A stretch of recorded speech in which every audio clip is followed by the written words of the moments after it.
सदनाशी हो आज्ञेस्तव आशीर प्रसाद घेऊन निज सदनाशी हो जातो आता येऊ पुनरपि तव चरणाचे पाशी हो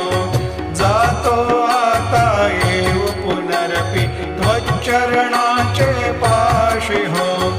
उठव तुझला साई माऊले निज हित साधायासी हो